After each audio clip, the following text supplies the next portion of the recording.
Hey guys, Fred and Sheila McCoy, Hatfield McCoy Museum, FredMcCoy.com. Sheila's behind the camera. Hi guys, hope you're having a great evening. Going to be a short video. Saw earlier where they were talking about Johnse Hatfield. Yeah. We've done a story on this way back. If you've seen it, sorry. If you haven't, you can go watch it because it's probably going to be more informative. Her battery's going dead and this is going to be a short one.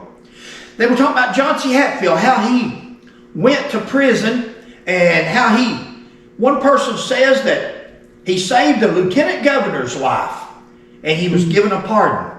Another person, they say, says, well, he saved the warden's life and he killed this prisoner that was going to kill the warden and he was given a pardon. Guys, Johnse served 13 years in prison.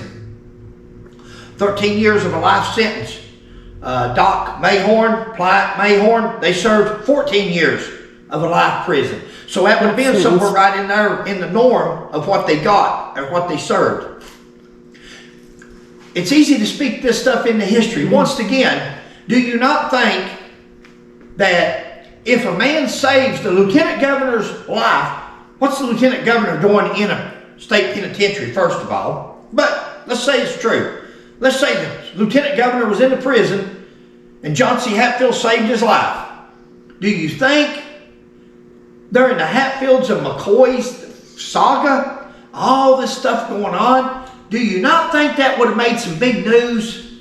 Do you not think that would have made the newspaper? Let's talk about the warden. Forget the lieutenant governor. They don't even know who it is. Some parties say, oh, he saved the lieutenant governor. Oh, we even seen one where it was the governor himself.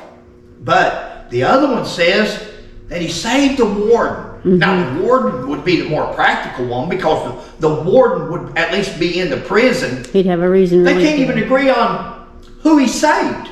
Nobody even knows who he supposedly saved. But do you think that if a man saved the warden of a prison and he killed another inmate, no charges, no nothing to it, no big investigation, no big newspaper articles, he was just set free? It's a miracle. Lord, it's a miracle. It's a miracle. Didn't happen.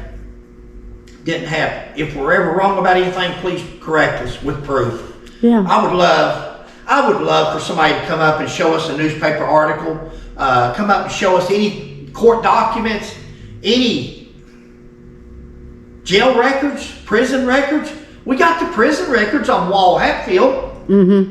They're out there, but there's no record of where Johnse Hatfield was paroled early for saving anybody's life. Right. It's a myth. It's spoken into history. Going on to the last part, Doc Ellis is the one that turned Johnse Hatfield in. Doc Ellis. Now later on, Elias Hatfield, Troy and Elias, that finally, they got killed in 1911. But before that, Elias Hatfield shot and killed Doc Ellis as he was going to be the Grand Marshal of the parade there in Mate Creek. And when he got off the train, he shot and killed him because he turned his brother in. I was reading an article on one of these Facebook pages and it says that Doc Ellis wanted to turn Johnse in because Johnse had returned home and started logging. He started timbering. And Doc Ellis was jealous because they were timbering more than he did. Guys, have you ever noticed how jealous of this, jealous of that? Everything about the West Virginia Hatfields is dealing with jealousy. From Altina Waller to Bill Richardson to anybody else, they say they were jealous. Now this person here says that Doc Ellis was just jealous because Johnse was timbering more, so he turned him in on the warrants from 1882 when they killed the 3 McCoys or the Cabin Massacre. Either one, he turned them in on it because he was jealous of them. Do you ever think maybe that somebody back in those days, just like these days, may have just had a good, justified heart, was inclined to do the right thing, just wanted to see justice Why does it always, when something bad happened to the West Virginia Hatfields or Devil Ants or his family, it was over jealousy. They wanted our property. They wanted our timber. They wanted this. They were jealous. It's not just McCoy. See, they didn't just feud with the McCoys, the Kentucky McCoys.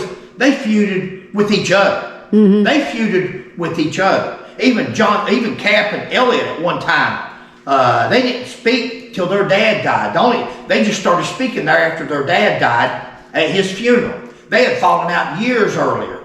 If they wasn't into it with somebody else, they was into it with each other. T.C. Crawford tagged this family correctly. He tagged them correctly with several words that he used. One of them, of course, was savages, and they were. I'm not going to drag it out. It's going to be a short video, but guys, do your history studies. It's out there. Yep. You just have to, you can't drink the Kool-Aid. Quit drinking that Kool-Aid. Quit believing everything the West Virginia Hatfield fan club, the Devil Ants fan club, tries to sell you. They're selling you. When in doubt, search it out. When in doubt, search it out. Listen to my woman. Just came up with that one. Huh? I just came up with that. And that's true. Sheila has turned into quite the researcher.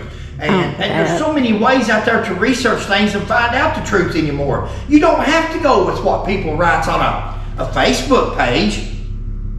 They can act like they're typing a news story, and then they add, at the bottom, they add other stuff to it, and you're thinking you're still reading part of the news story when all you're doing is reading that person's opinion. Or they're acting like they're reading a book, like they're typing out something that was written in a book years past. Why don't nobody just actually take the picture like Sheila does and show the picture of it? To show what it says word for word. Why do you want to type it out? You type it out so you can put whatever you want and act like it was said back in that day and during that time. It's not true. It's not true. It's not the correct way to do history. It's not right, but it is life. I agree. Guys, Sheila will do the closing on this one, and that's going to conclude our videos for today. We've done several, so catch you next time.